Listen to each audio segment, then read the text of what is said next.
باتیں بیان کی جائے، بڑی روایات ہیں، کتابیں بھری پڑی ہیں، لیکن میں تو اپنی محبت کا اظہار انہی لفظوں سے کر کے آگے بڑھتا ہوں کہ عائشہ تیرے قدموں پہ قربان میں۔ لوگ اپنی ماں نے پہلے تجارے جنت ہے، یہ تو تیری میری ماں زبان سے ثابت ہے، لیکن میں اس ماں کی بات کر رہا ہوں جو زبان سے بھی ثابت ہے، رب کے قرآن سے بھی ثابت ہے۔ اگر ماں نے پہلے جنت ہے، ماں نے گھر بیٹھی وقت نماز پڑھتی یا نہیں پڑھتی، اس کا اعمال کیا ہے کیا کچھ نہیں ہے، لیکن ہمارے لیے محترم ہے، ہمارے لیے پھر بھی اس کے پیروں تلے جنت ہے۔ اگر اس ماں کا یہ شان ہے تو جس کو رب کے قرآن نے ماں کہا ہے، اس کا شان کا عالم کیا ہوگا؟ تو پھر اگر اس ماں کے قدموں پہ قربان لوگوں، میں بھی اپنی ماں پر، آپ بھی اپنی ماں پر قربان ہے قدموں پہ، اس ماں کے قدموں پہ قربان کیوں نہ ہو جس کو رب کا قرآن اور خود رحمان کہہ رہا ہے کلمہ پڑھنے والوں عائشہ تمہاری ماں ہے، قیامت تک کلمہ پڑھنے والوں کی ماں ہے۔ پھر میں کیوں نہ کہوں عائشہ تیرے قدموں پہ قربان میں، عائشہ تیرے قدموں پہ قربان میں، تیری عظمت کا کوئی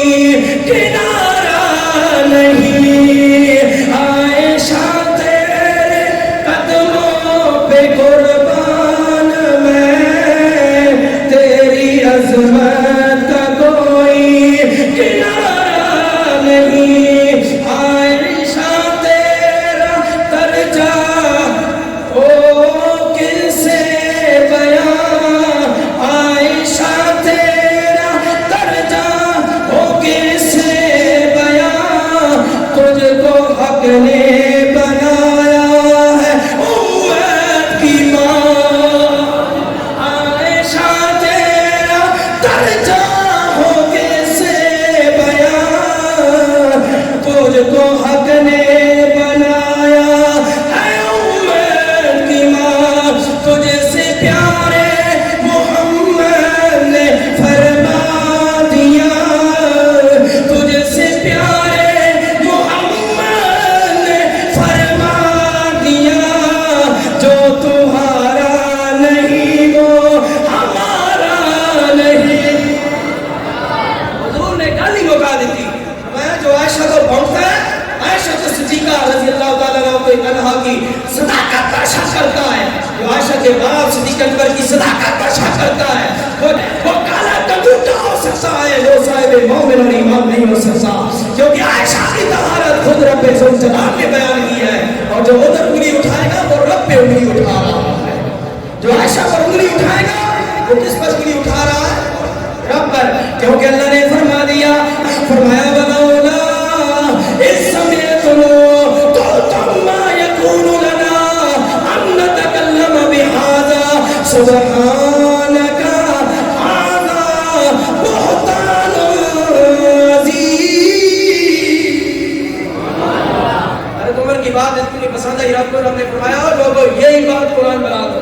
یہی قرآن کی آیت بنا دو جو عمر نے کہا ہے، میں خبردار کوئی بھی نہ بولے، میرے نبی کی عائشہ ہمیشہ پاکیزہ عورت ہے، ہمیشہ پاک رہے گی۔ اگر رب کے نبی کے جوتی کے ساتھ تھوڑا سا نجاست لگ جائے، رب ایک منٹ کے لیے برداشت نہیں کرتا، فوراً جبریل کو آسمانوں سے بھیجتا ہے، سنیں آپ کی جوتی کے ساتھ نجاست لگ گئی ہے، فوراً ہٹا دیجیے۔ جو جوتی کے ساتھ رب نبی کی جوتی کے ساتھ جسم کے ساتھ نہیں، جوتی کے ساتھ نالائن مقدس کے ساتھ اگر تھوڑی سی نجاست لگ جائے، رب وہ برداشت نہیں کرتا۔ اگر میرے نبی کی جوتی ایک لمحے کے لیے ناپاک نہیں ہو سکتی، جس کے ساتھ ساری زندگی کے لیے نبی نے نکاح فرمایا، قیامت تک کے لیے نکاح برقرار ہے، ہر کسی کا نکاح مرنے کے بعد ٹوٹ جاتا ہے، میرے نبی کا نکاح جنت میں جانے کے بعد بھی اپنی بیویوں سے ٹوٹے گا نہیں، جو یہاں میرے نبی کی بیویاں بنی ہیں جنت میں بھی میرے نبی کی بیویاں بنے۔